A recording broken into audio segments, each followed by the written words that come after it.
Welcome back to Turning Hard Times into Good Times. I'm your host, Jay Taylor, and I'm really pleased to have with me once again a good friend, John Rubino, who's been with us several times in the past. DollarCollapse.com is where I want you all to make a note of that website. If you haven't already been there, you should be going there on a regular basis. John writes, and he has lots of other very interesting things, interesting articles there that are posted there. Links to those articles, you can go there, and I just think you really need to do that if you want to keep up with what's going on in the markets and some intelligent commentary about analyzing what is going on in the markets, because Lord knows you don't get a whole lot of that in the mainstream press. So thanks for joining me again, John. Hey, Jay, good to be back. Always good to have you back. We've titled our show today, Can Helicopter Money Overcome Global Deflation? That's sort of where we want to conclude with an answer to that, if we can get your ideas on it and just discuss it perhaps a little bit. But, you know, central bankers do seem to be terrified by prospects for deflation. Are you, in your view, are they right to be concerned about it? Oh, yeah. From their point of view, they should be petrified of it, because deflation is a characteristic of a healthy, well-run system. In other words, if money is stable, the value of money is stable, and companies get more productive all the time, things get a little cheaper each year. You know, that's the way it works in the tech sector and most of the rest of the private sector. But when there's too much debt in the system, as is the case for basically the whole world right now, deflation is a disaster because it makes debt harder to manage. If the currency is getting more and more valuable, then that means your debts have to be paid off over time in more and more expensive currency, which makes it even harder to pay them off. And we're at the point now where even with a depreciating currency at a steady rate, we can't cover our debts. You know, we are basically a bankrupt global system right now, and deflation would speed up that process and maybe push us off the cliff into a 1930s style debt-driven deflationary crash. And that's what these guys are terrified of. And they're going to do anything, absolutely anything that they can think of to try to avoid it. And so the question becomes, do they have the tools? You know, can they avoid it? Which I guess is the question that we'll try to answer by the end of our talk. Right. I mean, we've got negative rates, shower the economy with helicopter money, just give people pieces of paper or digits that say they're worth, you know, whatever numbers you want to prescribe for them, I guess. But, you know, usually you hear the bankers, central bankers talking about liquidity always, John, and you're making it sound as if it's more than a liquidity issue. It's maybe an insolvency issue, a global insolvency, would you say? Absolutely. It's not a question of, if we can just get Italy through the next quarter, there'll be a healthy system that can pay their bills. You know, they're bankrupt, and so is most of the rest of Europe, and Japan is heading that way fast, and China really borrowed more money in the last 6 years than any country ever in that space of time, and they're experiencing a credit crisis that could metastasize into something a lot worse. And the U.S., you know, our numbers are horrendous. If you just looked at U.S. debt levels in a vacuum, you'd say we were the sick country in the global economy, but because everyone else is in worse shape, we're considered to be the relative success story. But that's only relative. You know, everybody is functionally broke. And it's only a question of when the markets discover this fact and what happens after. Yeah, I mean, it's a systemic problem. Then it's everybody is sick. It's not as if some are healthy and some are sick. And it seems to me like if you just showered the economy with money and there was no debt to it. Let's say you just printed pieces of paper and literally went over Walmart shopping centers or over the parking lots of Walmart or whatever. You know, just hand people $100 bills, endless numbers of $100 bills without any liability side to it, without any, but I guess you have a banking system, so as soon as you put that money in the bank, you got an asset and a liability, right? So you can't really get away from it, but it seems like if you just gave people pieces of paper and let them spend that money, that you could just inflate the thing away. Yeah, well, see, that's the next stage of this process. Up till now, we've been operating with a monetary policy that begins by creating new currency and then hands that new currency to the big banks.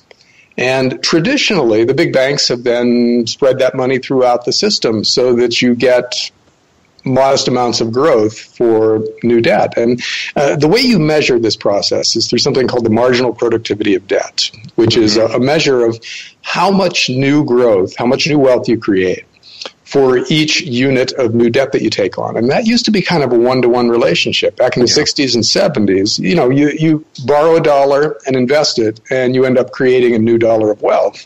And since then, though, because we've been taking on more and more debt, which has made us more and more inefficient over time, marginal productivity of debt has been falling. And now it's arguably at zero. In other words, if we take on new debt, we don't get any bang for that buck. We just end up with a lot more debt. And once marginal productivity of debt falls below zero and starts going negative, then borrowing more money hurts rather than helps. And I think it's arguable that we're pretty much there globally right now, because we borrowed $57 trillion new dollars worldwide after the 2008-2009 crisis, and we really didn't get much for it. We got some statistical increases in GDP, but regular people aren't working on a level any greater than before the 2008-2009 crisis. And the economies of most major countries aren't healthy by any measure. In Europe right now, you've got basically half the EU functionally bankrupt based on their most recent numbers. Overall, inflation is negative. They're in deflation there. Japan has negative inflation, and they're hardly growing at all. And China claims to be growing, but nobody believes them. They all assume China's lying. And so most other numbers indicate the same thing, that the global economy really isn't growing anymore. And so we, in effect, wasted all that money, but we still have to pay it back. It's like if you borrow a huge amount of money against your credit cards, and you buy a boat and a TV set and a couple of SUVs. You've got that stuff, but they don't really improve your life all that much. And now you've got to pay off the debts that are related to it. So your quality of life actually goes down. And that's the situation that the global economy finds itself in. So the question then becomes, do we just kind of muddle along like Japan has for the past 20 or 30 years, where we keep borrowing more and more money and printing more money and pushing interest rates down even further, and nothing much happens? Or do we hit some kind of a wall where this game just ends and everything falls apart? And I think there are reasons to expect the second scenario, because the rest of the global financial system is not Japan. Japan had some specific advantages. Well, if you call them advantages, it allowed them to continue to take on more and more debt for much longer than they should have been able to, that the rest of the world doesn't have. So it's a very high probability that this thing blows up on us very soon. And so what we'll see is a new set of incredibly extreme policies in the next couple of years as the world's governments try to stave off this catastrophe. And it could be that we'll have little squiggles like we're having right now in the market, where stocks and bonds actually perform pretty well because the financial system is hearing about new liquidity coming from the central banks. But once that is proven not to work, then we'll have another crisis. This one is going to be bigger. It will be much harder to control, and there's a good chance that it just completely spins out of government's control. And it'll make 2008, 2009 look like a fairly benign garden variety recession. It'll be much worse than that. Well, we're sorry to hear that, but I think what you're saying very much is very much in tune with what Michael Oliver was saying in the first segment of today's show. He's seeing a blow-off phase for the T-bond, the Japanese, the JGB, and the Bundesbond, the German long bond. And so his view is that, from a technical perspective, he thinks all three are in a blow-off phase now over the next short period of time, and that blow-offs never end well. They always end in a reversal. So we could start to see interest rates rise at a time when when the world just can't, it's addicted to 0% interest rates. And so all of a sudden, with all that debt, you mentioned 57 trillion since taken on by since 2008, 2009. And then what happens, John? Then what happens when the whole world spins into a deflationary implosion, if you will? Everything becomes locked up. We saw a little of that 2008, 2009 when there was no liquidity. Markets just seized up, essentially. They weren't going anywhere, especially anything to do with trade. That is when then we get the other kind of money. What you're saying, we're on the precipice now of a sort of helicopter money. Yeah. Well, now, helicopter money is a term for governments just creating new money and giving it directly to people. The image that gets used is Fed officials flying around in helicopters, dropping $20 bills. Yeah, we see the picture of Bernanke and his tiny little helicopter showering money. Yeah. He looks happy, doesn't he? He looks happy. Yeah. Helicopter money can also take the form of tax cuts or big infrastructure spending programs where they hire lots of people to build new roads and bridges, et cetera, or the direct buying of equities or houses from people. They could come in and buy your house for twice its former market value. Yeah. Give you a ton of money, which presumably then you'll go out and spend. Of course, Jay, I know you will go out and buy gold with it. Well, I don't know. You need a place to live. You need a place to live, but if the government's doing that, what I would find is it would be difficult to go find another house at anything like what it's worth. So you just end up trading dollars because you need a place to live. But come on out to Idaho. We'll fix it. Well, then I might get something. But you never know. Basement for your gold. But if helicopter money might be a lot of people moving out of the cities where things are a bit chaotic and heading out into your neighborhood, I don't think that's something you want, John. So no, it really isn't. Anyway, I'd like to get back to this idea of why issuing all this debt money causes trouble, and I think one concept that I'm sure you're in agreement with is that of malinvestment. That is, instead of capital, you have capital created out of thin air, essentially. It's been channeled into Wall Street, into the financial sector. We're seeing the stock market behave pretty strong. I wouldn't say well, because it seems very abnormal the way it's behaving, but you see the wealthy, the financial assets doing well still, and but it's like the Austrian idea of capital is what isn't spent, and you have a stable monetary system. You have a stable supply of money. You don't have you're not creating money out of thin air, and so what you don't spend is capital, right? That's legitimate savings. That's real capital. I can't understand, John, how we can expect capitalism to survive if we're not allowing price discovery of capital right now. Yeah, what we have now is not capitalism as it's defined by actual capitalists. Because when governments manipulate interest rates, for instance, or just create lots of new money and hand it out, they're screwing around with the price signaling mechanism of the markets, because entrepreneurs use prices bouncing around as signals to tell them how to allocate capital. In other words, if the price of something is going up, then you should build a factory to make more of it. And if the price of something is going down, then you should buy a bunch of it because it's getting cheaper. Well, those signals don't work anymore. So entrepreneurs have no idea how to allocate capital, and they're being encouraged by governments who are pushing interest rates down to extraordinarily low levels to buy and build things that maybe there isn't a future market for. So you get stuff like in China where they built basically a doubling of the global steelmaking capacity in the space of 5 or 6 years. Well, you know what? There wasn't a doubling of demand for steel in that time. So now we have this massive glut of steel all around the world.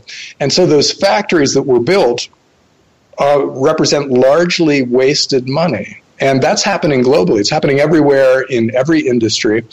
And so we're creating this mountain of malinvestment that will never generate the amount of cash flow needed to pay off the debt. And that means that debt is going to default at some point unless governments buy it all back and cover it with newly created currency. And so that's really the next stage of this process. So we're at the point, Jay, where we've borrowed so much money and we're so deeply into this process of hamstringing the price signaling mechanism in capitalism that the systems that used to be perceived to work for the benefit of the average person no longer work that way. I've got a series on dollarcollapse.com called Why We're Ungovernable. And the premise is that debt works the same way for countries as it does for individuals, which is to say, if you borrow too much, your life spins out of control. And so the political chaos and all the terrorism, et cetera, that we're seeing lately is a direct result of us borrowing too much money over the last 30 years. And so not only are the global, the biggest economies in the world spinning out of control, but the political systems in these countries are also behaving in ways that really seem crazy by historical standards, but are actually completely par for the course when a system is this over-leveraged. So, you can go down the list of Brexit and then the Austrian election, which was just overturned because of fraud, and they're going to have to do it again. And this time the anti-EU and anti-Euro guy might win, and all the crazy terrorism that's happening lately, where people are figuring out that you actually don't need a gun to commit mass murder. You can use a truck or a knife or an axe or a machete. And so suddenly it's open season on pretty much everyone everywhere. Cops are targets in the U.S. and in France, apparently a terrorist just broke into a French church and killed a priest with a knife before he himself was killed. And it goes on and on. And these things are all related. That's the important thing, that it's all part of one process. Well, John, I was just thinking as you were talking about, this discussion of capitalism and price discovery of capital, we supposedly fought the Cold War to maintain our capitalist system, but it seems to me as if we're destroying ourselves. It wasn't Russia that destroyed us. It was we're doing it to ourselves, essentially destroying our capitalist system, our free market system, our liberties, and everything else that seemed to be going down the drain with it. Huh? Oh, absolutely. Well, you can trace this back to 1971, of course, when Richard Nixon took the world off the gold standard. And in effect, what he did then was hand every major government an unlimited credit card. And, people are corruptible. That's one of the basic tenets of libertarianism, really, is that power corrupts. And individuals respond to their environment in various ways. We can be straight down the middle, honest people, or we can be kind of corrupt and untrustworthy, depending on the environment. So we created an environment in which the governments of the world are encouraged to think about the present only and not about the future. And so we've all been, ever since, running up huge amounts of debt. And you can't have a functioning capitalist system once you go beyond a certain level of leverage. It just doesn't work anymore. That's right. The tenet of the Austrian School of Economics is that a society's balance sheet is what you want to look at. In other words, how much debt's being taken on and what is that debt being used for? And we're way into what they would call the Ponzi stage of the process, where huge amounts of debt are being taken on for speculation. And right. Well, John, it seems to me that that's absolutely true, and the founders of our country at least understood that government could be the problem, and of course they also defined the dollar in terms of a set amount of gold and silver to try to avoid that, but somehow people wanted to have it easy, I guess, and then didn't want to succumb to the disciplines of the natural laws of, let's say, the four dimensions of time and space that we're all subject to, whether politicians want to admit it or not, or whether people want to accept it or not. We're just about out of time here. So here's the point. Here's the big question of the day then. What happens when they start this helicopter money? And we're hearing talk, about, central banks can't do it themselves. Monetarism can't work. We have to have fiscal stimulus as well. What we're really talking about is helicopter money then. But John, how does this play out? It seems to me that if we get a blow off in the bond market, and we start to have then a raise in interest rates that are out of the control of the central bankers, politicians and central bankers respond by helicopter money, so to speak. Does this thing end in a blaze of hyperinflation, or what happens? Jay, I wouldn't even pretend to have an idea about how the details of this play out. I think the only word that describes what's coming is chaos. Yeah. And that can take a lot of different forms. We could have a 1930s style deflationary crash, or we could have a Weimar Republic hyperinflation, or we could have variations of each, or something brand new followed by a global dictatorship. All of those things are possible in this kind of a crisis.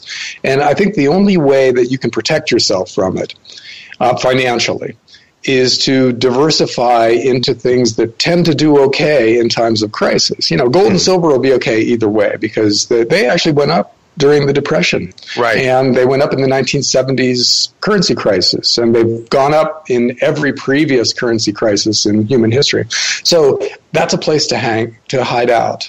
But other than that, I don't know. I think we're writing history as we go along here. And I think that future history books will dedicate entire chapters to the 10 years that we're living through right now.